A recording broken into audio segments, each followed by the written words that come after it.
I had two jobs when COVID began. I worked at the Kennedy Center as an unpaid intern, and I also worked at a Disney Princess party company. Um, and I also watched a dog every day. But when COVID hit, I lost all of that work. I was no longer watching the dog, and I wasn't working the princess parties, and I had nothing to do at the Kennedy Center either. So I actually took out an emergency loan for about $2,000 in order to cover the next 2 months' rent. After spring break, after I'd finished paying that month's rent, I moved back into my childhood home with my family where I could live rent free. And that was, moving back in was quite a bit. My family had since kind of allocated other resources to things going in our house. Like, my brother's significant other moved in with us because she didn't have a place to go. And my boyfriend also moved in with us. So suddenly, I went from being in a household of 3 people to a household of 7, which was a lot, and doing all of our classes online. And so I was actually still paying rent in my DC apartment for a while, which was. So I had to work 45 to 50 hours a week. My boyfriend and I were both working full time and a little bit more so we can pay rent down in DC but live out in Vermont.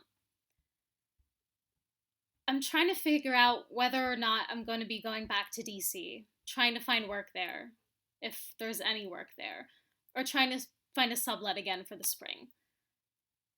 But honestly, finding a subletter was just incredibly difficult. I mean, every social media outlet was just people outpouring like, I'm moving home, can someone please take my spot?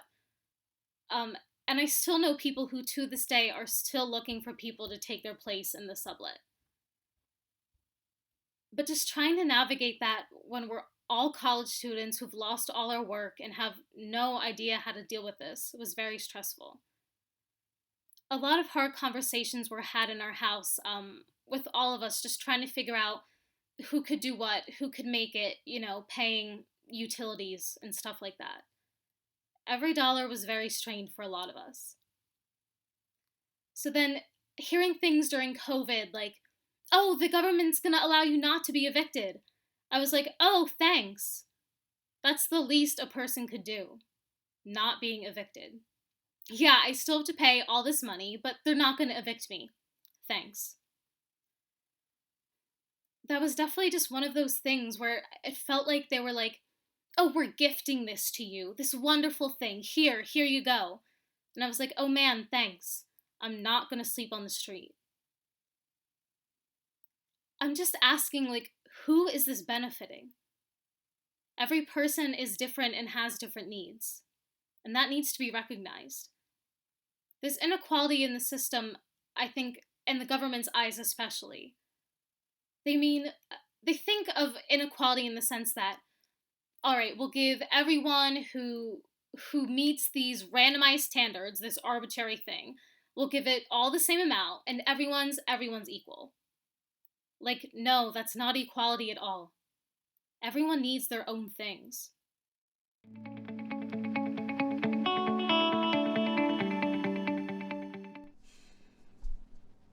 I returned in August to a new group of housemates, and I think everyone was on the same page too about, okay, how are we going to deal with coronavirus as a house?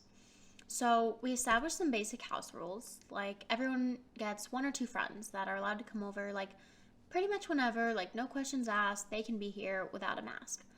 But outside of that, really no one should be coming in, really at all. So a couple weeks went by, and it became clear that my roommates were no longer interested in practicing these rules. People would have friends over that really shouldn't have been here, but it was raining, and plans changed last minute, so now, like, oh, what am I supposed to do? And that's really tough, because, like, it really sucks when they're at your door, and it's really scary, because, like, for me, like, the coronavirus is potentially fatal. And so I expressed to them all these concerns, and I'm telling them, like, if this doesn't improve, like, I will have to move out. like, this isn't really something I can take the risk for as someone who's been chronically ill every single day of my life for the last 2 years, just so that you can go and see friends. Like, I get that, like, you want to have, like, a senior year in a sense, and, like, I do too. But, like, for me, like, I just want to live. Like, to you, you want to go and you want to see people and you want to have fun. But, like, for me, this is literally a life or death situation. And the response I got was, well, this only affects you. And I kind of just expected a little bit more sympathy and understanding. And that was pretty devastating to see. Just the, like, I guess, ableism and disrespect. After that, I just felt very, like, unheard and not understood and disrespected. And it just felt like my disability was too much for them to handle. And they didn't make an effort to clean anymore. They didn't make an effort to reduce their contact. They didn't get tested. So all of these things they, proposed and agreed to, they were no longer willing to follow up on.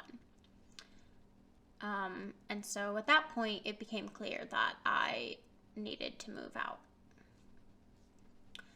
So I began wearing a mask around the house.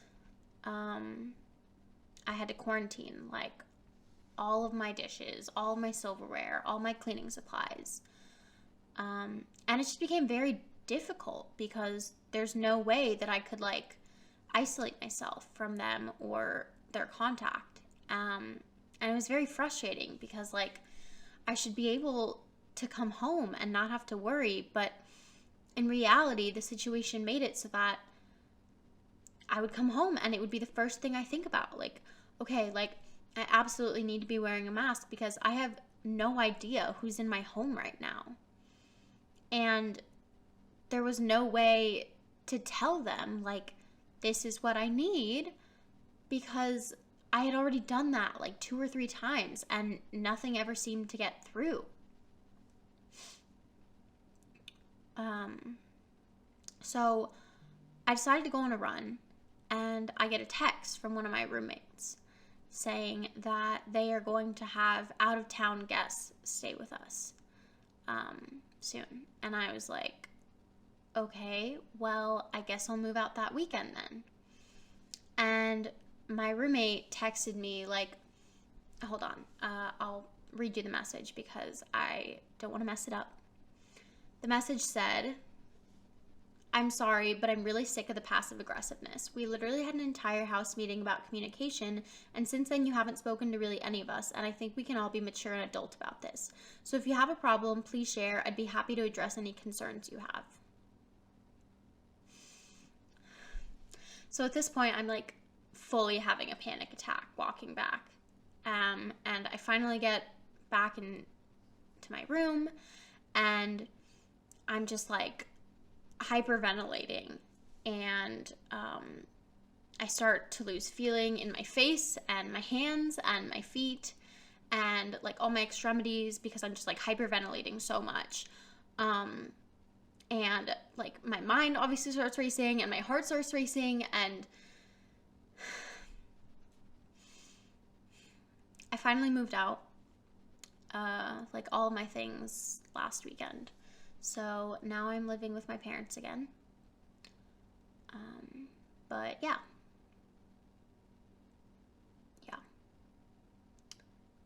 Yeah, it's really hard too because I think the onus is kind of on the individual to express what they need, but it's really hard when either people don't want to listen or aren't willing to find a solution that's viable for everyone.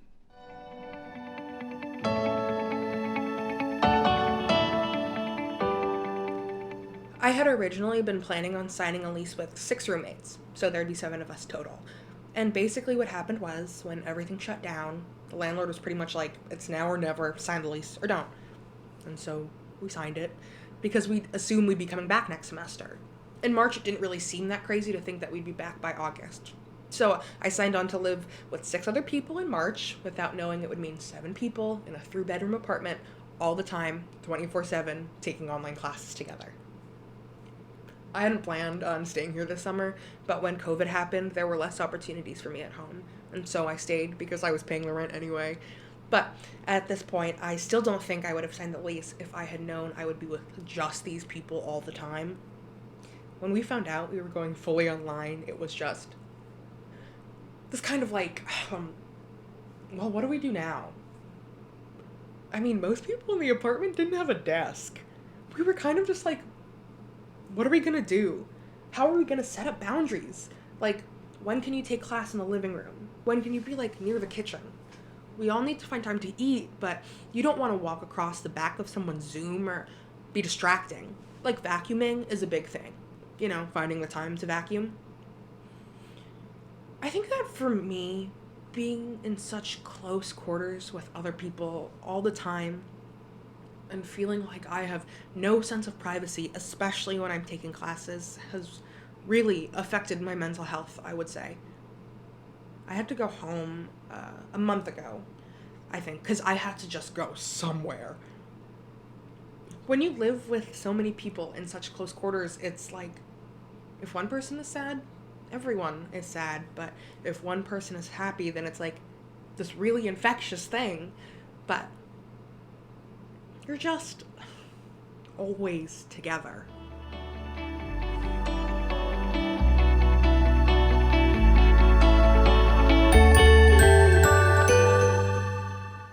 I've been awarded and revoked 6 jobs since COVID started because as soon as a job was canceled, I was applying for another one. As soon as that job was canceled, I was applying for another one. This was something I learned to do at AU because I was constantly doing a lot of things. It's so interesting because I get really restless feeling like I'm not doing anything, and like I time and time again have to remind myself that no one is doing anything and that there is no normal. We're all searching for a new normal as we move forward.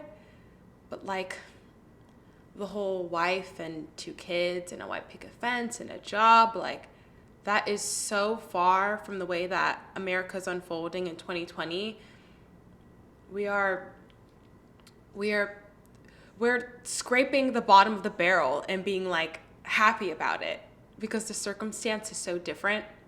And like right now, I'm just like, I'm envious of those people that are so self-centered that they can just live their lives, because I would like to be living mine, but I know what collectivism is, and I care about the people around me and people in general. If there was space at my house, I'd be back home. But my dad did the thing a lot of families do. Like, of my sisters, we've all like grown up.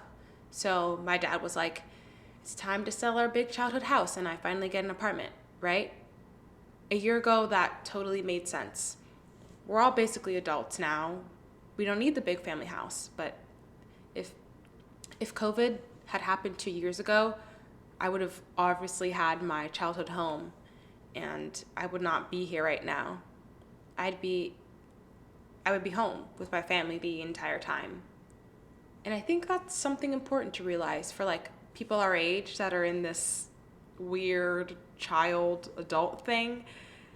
There's lots of other people I know who have also been like, we just sold our childhood house and now we're in this little apartment. I feel like I'm not as far along as I thought I would be when I was 23, but that comes with doing an extra year of school. I just graduated in May, but I'm a year older than everybody else. So like my head is with the people I just graduated with, but like everyone else is like, you're almost like 24. And I was like, that sounds so weird because I just finished college. I'm I'm not rushing anything. I guess I've chosen not to grow up for a bit. I've chosen to act like an adult but not grow up. And part of that has been like indulging in like hobbies over COVID. Like I learned a new instrument and I've been doing more art. Bass. Yeah. I needed to level up. And I think bass was it. And like those are things that like I kind of left behind because of studies. So kind of brings me back. And it's really nice.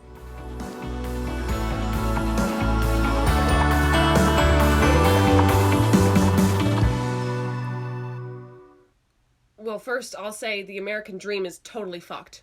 It's so screwball. The American dream is remnants of, like, Teddy Roosevelt, pull yourself up by your bootstraps bullshit, and we as a country just have to move on from that. Like, when you're a kid, they teach you the essentials to life are, like, food, water, and shelter. And the fact that we don't even believe in the third thing as being essential to human life is horrible. It's, like, abhorrent. So I don't know, like right now the housing crisis is so bad and everybody is selling their homes and trying to find a cheaper place to live and fleeing the cities for the suburbs. One of my biggest fears in life is that I'll end up on the street. Like even as a little kid, I was afraid that our house was going to burn down and we would be homeless. I was, like I used to put all of my prized belongings in a trash bag every night for 2 years as a kid. And I did this because I was so afraid that our house was going to burn down and we would be homeless and I wouldn't have, like, my prized things, which is, like, why is a 6-year-old thinking about that? But I've always been afraid of being homeless. I've also known that while my parents were alive that would not happen. And I've also known that, like, I can get a job and figure it out. And this pandemic has proven that that is not the case. Like, I still have my job and I'm very thankful for that. But a lot of people had very secure jobs that are no longer employed.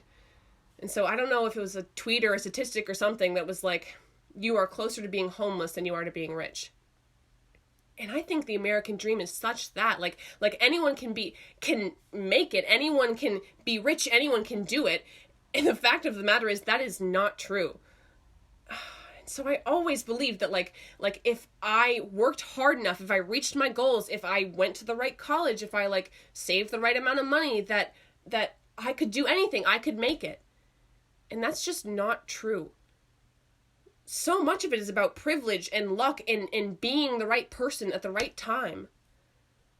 I sit in America every day and I'm just like, how did this amazing melting pot of peoples and cultures blow up in our face? Like, how did we let it get this bad? It's just like, I don't know. I don't even know. I like blinked my eyes and Mitch McConnell is a lizard man and our president is not only a laughingstock, but he's just a public menace. I think also I think on some level, people didn't realize how bad it was. Like me included, like really realized when Trump was elected in 2016, I cried. But now I'm sort of angry. Just angry at this country and angry at the people in it. And I've kind of given up.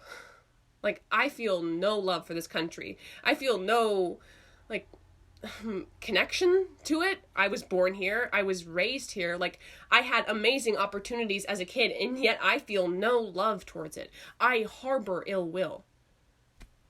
I mean, I think in the terms of the pandemic, the government has just failed at every turn. They can't even get it under control. They can't do basic things like mandate a mask policy. And their approach to the Black Lives Matter movement was horrible. Like, who does that? The pandemic has done what a pandemic will do. It causes a lot of strife. But I think the government's handling of it is why we are still so screwed. There are countries around the world that have gotten it under control, that are continuing to take precautions, and then there's us, and we just can't be fucked. I think the American dream is dead, and with it, the mirage that, like, the idea that, like, America is this beautiful, shining, better place, when in reality, if you just pick at it just a little bit, it's always been a bad place. And so for me to feel content living in America, we have to flip the whole government. I don't sort of feel content. I just don't think that's possible. Like, content? Like, I could feel, maybe one day, like, I could feel like I was safe. Like, one day I could feel indifferent. I'm not sure I could ever feel content here. It would take a lot.